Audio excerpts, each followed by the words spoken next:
If R X is non zero means आपके पास non homogeneous second order differential equation है, means the general form is this one.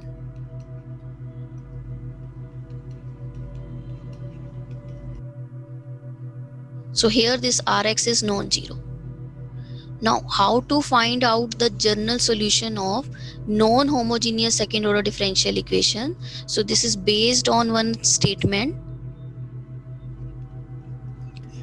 This says that if yg denote हो रहा है general solution, is the general solution of homogeneous second order differential equation and yp denote कर रहा है particular solution, is the particular solution of non-homogeneous second order differential equation. इसकी शायद मैंने आपको वीडियो भेज रखा है, then proof के साथ, then show that yg plus yp ये जनरल सॉल्यूशन बनेगा इक्वेशन 1 का. तो इसी स्टेटमेंट को हम यूज करेंगे क्वेश्चंस को सॉल्व करने के लिए. नो क्या कह रहा है ये स्टेटमेंट कि पहले आप होमोजीनियस कंसीडर कर लो. अगर आपको नॉन होमोजीनियस भी गिवन है ना इक्वेशन, तो आप इसको जीरो लेकर होमोजीनियस ले लो. उस होमोजीनियस इक्वेशन का yg निकाल लो. इसके लिए हमारे पास दो मेथड है, when one solution is known to us और होमोजीनियस विद कांस्टेंट कोएफिशिएंट. तो दोनों से आप yg निकाल लो होमोजीनियस वाले का. Okay, then we will do some methods which will be used to find out the particular solution of non-homogeneous. फिर आप नॉन होमोजीनियस कंसीडर करो, जो आपको मेथड्स गिवन है उनसे पर्टिकुलर सॉल्यूशन निकाल लो इक्वेशन 1 का, नॉन होमोजीनियस का. लास्ट में जब आप इन दोनों को ऐड करोगे then this will become the general solution of equation 1, means non homogeneous का ये जनरल सॉल्यूशन बन जाएगा. स्टेटमेंट क्लियर है सबको? Yes ma'am.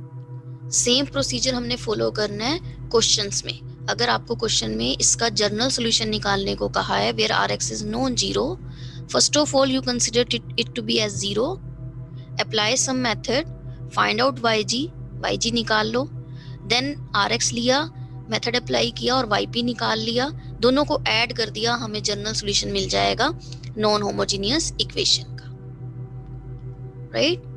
So now just see first method to find out the particular solution of non-homogeneous differential equation. अब हम पहला method कर रहे हैं पर्टिकुलर सॉल्यूशन निकालने के लिए, yp निकालने के लिए of non homogeneous differential equation. Here rx is non-zero. And first method is the method of undetermined coefficients.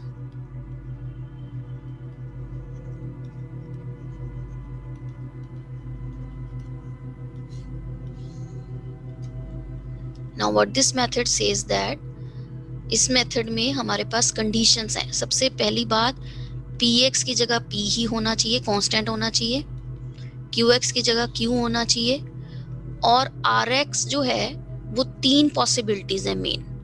Either ये एक्सपोनेंशियल फॉर्म का है और साइन कोसाइन फॉर्म का है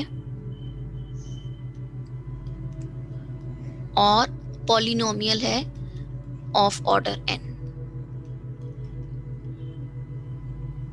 Once again see method of undetermined coefficient के लिए first requirement क्या है कि जो कोएफिशिएंट्स हैं वो आपके कांस्टेंट होने चाहिए, p और q कांस्टेंट होने चाहिए, पहली बात. सेकेंडली जो rx है वो या तो आपके पास एक्सपोनेंशियल फंक्शन है या साइन कोसाइन है या इनका कॉम्बिनेशन है या पॉलिनोमियल है ऑफ ऑर्डर n या इन सब का कॉम्बिनेशन है.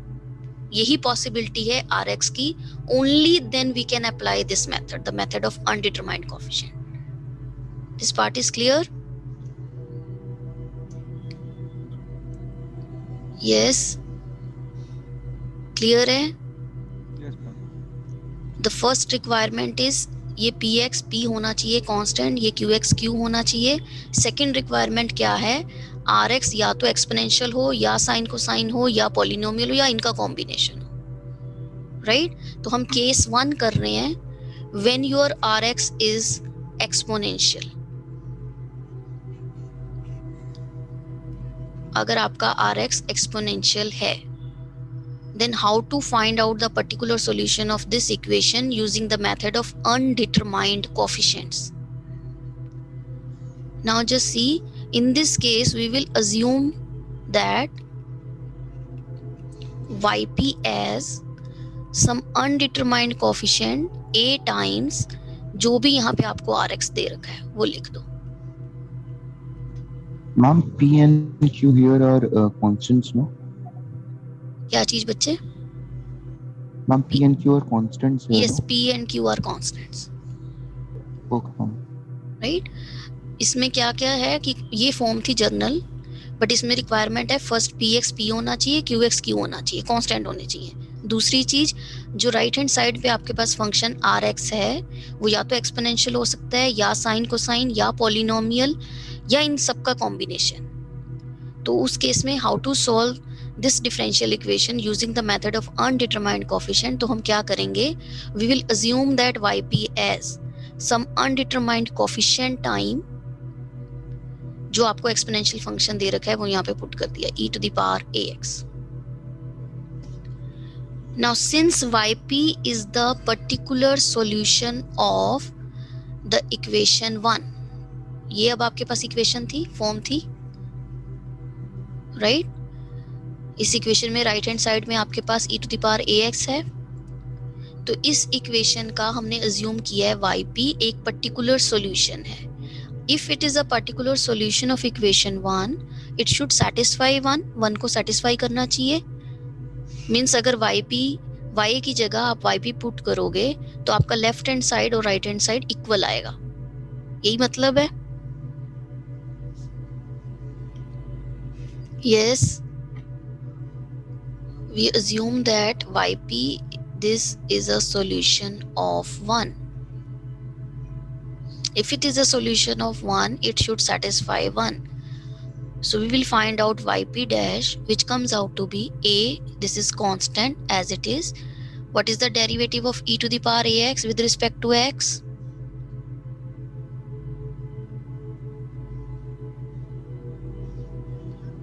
क्या आएगा इसका derivative with respect to x? e की power ax. Yes, small a into e to the power ax.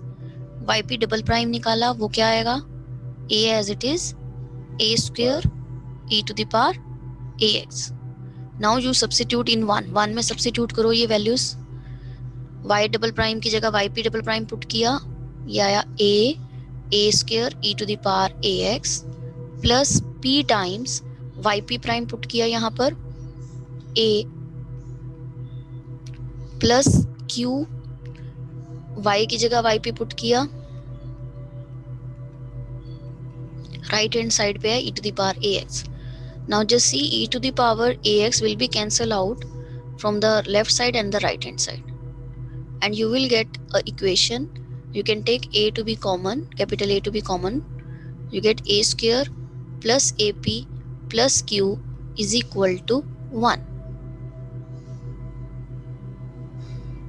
This part is clear? यहाँ तक क्लियर है बच्चे?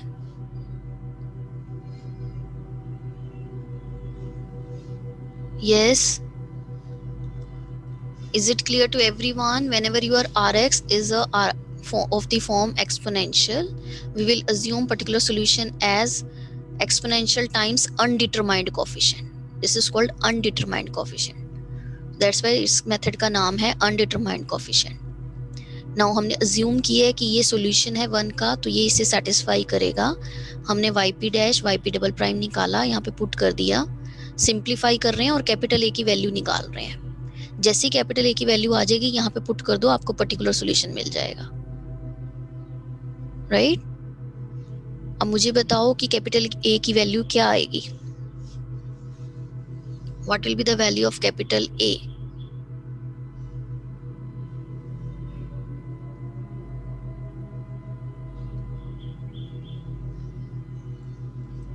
यस, यहाँ से क्या दिख रहा है, कैपिटल ए क्या होगा? 1/a² plus ab plus q. But provided ये नंबर नॉन जीरो है। अगर जीरो हुआ फिर तो आप डिवाइड ही नहीं कर सकते, right? So the value of capital A will be 1 over a² plus ap plus q, but provided this number is non-zero. So if this number is zero, तो केस मेरे पास क्या बना देखो, the value of capital A will be 1 over a² plus ap plus q, provided a² plus ap plus q is non-zero. But if a² plus ap plus q is 0, then we have to choose. इसका मतलब हमने जो particular solution choose किया है वो wrong है, because हमारा left hand side और राइट हैंड साइड इक्वल नहीं आ रहा। लेफ्ट हैंड साइड तो ऑलवेज जीरो बन रहा है, ये वाली साइड तो जीरो बन रही है, और राइट हैंड साइड में एक्सपोनेंशियल फंक्शन है, वो तो जीरो हो नहीं सकता। सो दैट मीन्स हमने जो yp किया है चूज वो रॉन्ग है। So in that case we will choose yp to be as x times a into e to the power ax, x times choose कर लेंगे। अगेन हमने yp प्राइम निकाला, yp डबल प्राइम निकाला, equation 1 में put किया और capital A की value निकाली, तो वो आ जाएगी 1 over 2a plus p, simplify करके। अगेन कंडीशन बनेगी provided 2a plus p should be non zero. अगर ये नॉन जीरो है only then we can divide by this and we get the value of capital A. This part is clear. We choose yp to be as a times e to the power ax, where a is this one, provided this is non-zero. But if it is zero, we will choose yp to be as x times, right? And the value of capital A will be 1 over 2a plus p, provided 2a plus p is non-zero. But if 2a plus p will be 0, then again हमने इसका मतलब yp जो choose किया था that is wrong. So we have to choose yp to be x² times a into e to the power. एक बार और x से multiply कर देंगे. Now in this case your capital A will be half. ये half आ जाएगा and which is non-zero. अब इससे आगे जाने की जरूरत हमें नहीं है। तो तीन ही पॉसिबिलिटीज बनेंगी, आइदर ए आपके पास ये होगा, और आपके पास ए ये होगा, और आपके पास ए ये होगा। बट प्रोवाइडेड ये नॉन जीरो है, ये नॉन जीरो है, और ये लास्ट में तो ये नॉन जीरो है ही। क्लियर है ये method? Ma'am here a is equals to 1 by 2a plus b कैसे है? ये कैसे आया? Yes ma'am. आप इसमें yp डैश निकाल लोगे, yp डबल प्राइम निकाल लोगे, पूरे के पूरे आपने इक्वेशन 1 में पुट कर दिए, यहाँ पे पुट करोगे जैसे आपने इसमें किए थे। Okay okay ma'am got it. ठीक है, तो आपके पास ये फैक्टर जीरो है, ये जीरो पुट करोगे तो नेक्स्ट 2a प्लस p होगा फैक्टर, वहां से कैपिटल A की वैल्यू निकल आएगी। That will be 1 over 2a plus p, but provided 2a plus p is non zero. Okay got it. Okay, but अगर 2a plus p भी आपके पास zero आ रहा है, देन आपने yp को चूज करना है x² times a into e to the power ax, where a is half। Clear है? क्वेश्चन से देखें, एक क्वेश्चन सॉल्व करें।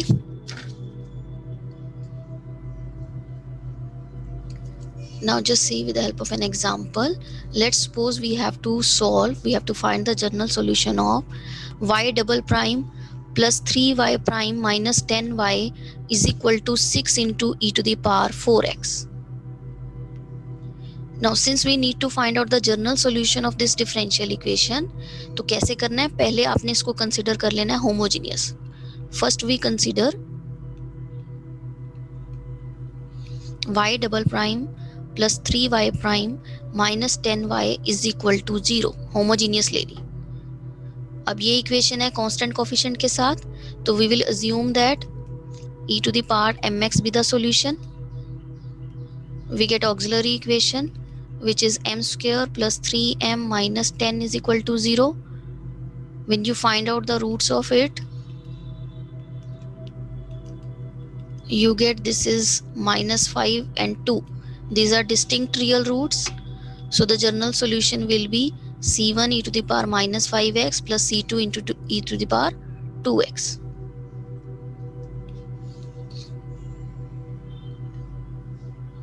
Clear?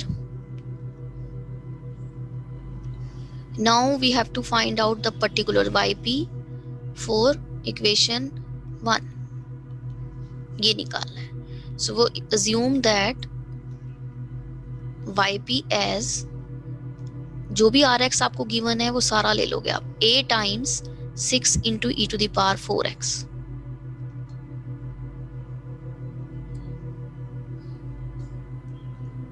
Okay.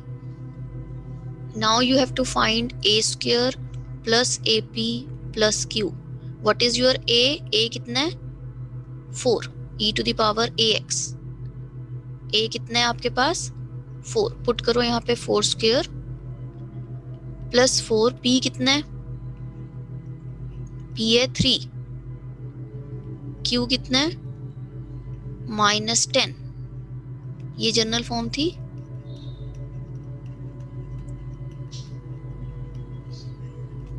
a is this one, right? p is this one, q is this one. अगर यहाँ पे कोई constant है तो उसको आपने कंसीडर कर लेना है. yp भी. यहाँ तक क्लियर है? Yes. a square plus ap plus q हमने निकाला बिकॉज देखो हमारे केस 1 में यही हमें चाहिए. a square plus ap plus q. अगर तो ये नॉन जीरो आ गया तो ये कैपिटल ए की वैल्यू बन जाएगी. ओके. सो देखो 16 प्लस 12 माइनस 10 कितना आ रहा है? 18. Clearly this is non-zero. So what will be the value of capital A? Capital A की वैल्यू क्या हो जाएगी? 1 over a square plus ap plus q, which is 1 over 18. So substitute this value over here. You get yp. This is 6 into e to the power 4x divided by 18. This is your yp. अब yg आ गया, yp आ गया. Then what will be the general solution of this? It will be capital Yg, which is the sum of these two. So the general solution will be c1 e to the power minus 5x plus c2 e to the power 2x plus e to the power 4x by 3. This is the general solution of this non-homogeneous differential equation. Yes, any doubt in this question?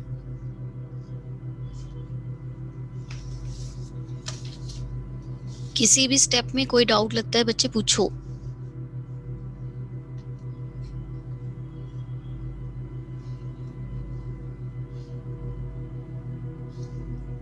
Yes.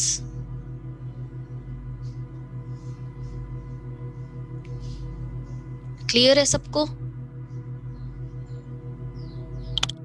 Clear to everyone how to find out the particular solution using the method of undetermined coefficient. Okay. So solve one more question.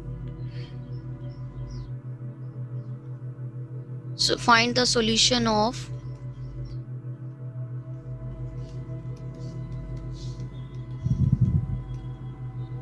this.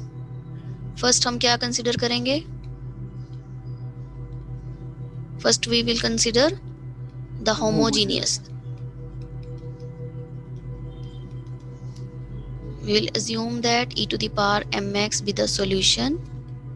We get auxiliary in m. Find out the roots of it. कितने आ गया root? -5 आ गया.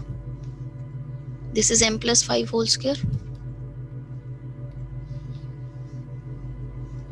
So what will be the general solution? General solution क्या आएगा? हम c1 e पर -5x plus c2 x e पर -5x.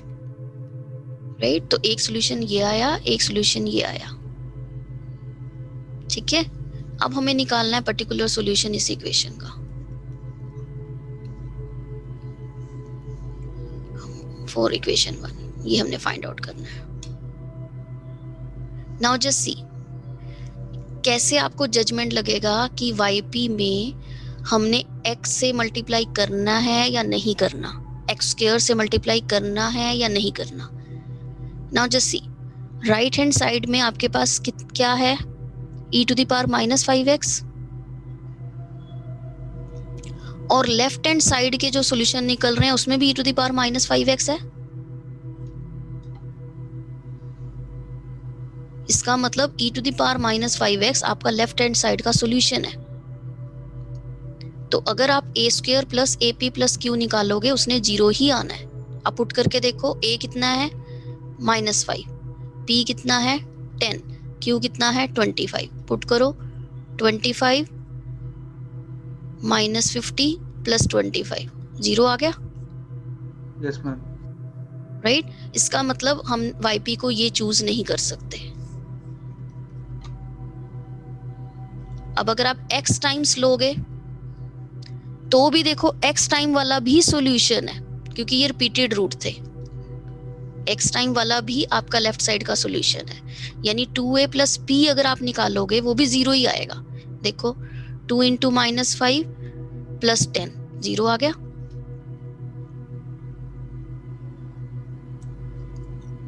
तो इसका मतलब yp हम ये भी नहीं चूज कर सकते। तो आप डायरेक्टली यहाँ पे पुट कर सकते हो yp to be as a times x square into 14 e to the power minus 5x by writing just 2 lines, since e to the power minus 5x and x times e to the power minus 5x, they are the solution of y double prime plus 10y prime plus 25 is equal to 0। क्योंकि ये दोनों के दोनों आपके left hand side के solution हैं, इसलिए इन दोनों ने आपका जो है 2a प्लस पी और a square plus AP plus Q को 0 कर देना है। So we will assume yp to be as a times x square into rx, and here the value of a is, capital A की value क्या आएगी इस case में जब आप x स्क्वायर लेते हो, इट इज हाफ। ये हमने थर्ड केस में देखा था। पहला case when the a square plus AP plus Q is non zero, ये है ये। दूसरे केस में x टाइम्स अगर लेते हो तो 1/2a प्लस p होगी, provided this is non zero. But if it is zero then this is x square times a into e to the power ax where a is half. तो आप directly a को half put कर सकते हो यहाँ पर।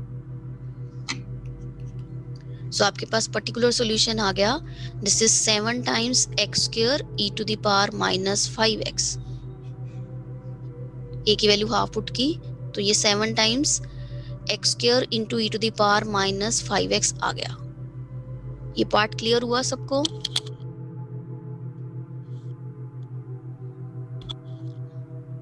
सो अगर right hand side में जो आपको एक्सपोनेंशियल फंक्शन दे रखा है वो आपका लेफ्ट साइड का भी सॉल्यूशन बनता होगा, तो 100% आपका a square plus AP plus Q और 2a प्लस p 0 बनेंगे। In that case you will choose yp to be x square times a into rx, right, where your capital A is half। yp आ गया, yg है तो capital yg आ जाएगा, which will be the sum of these two. Substitute कर दो yg की value yp की value यहाँ पे।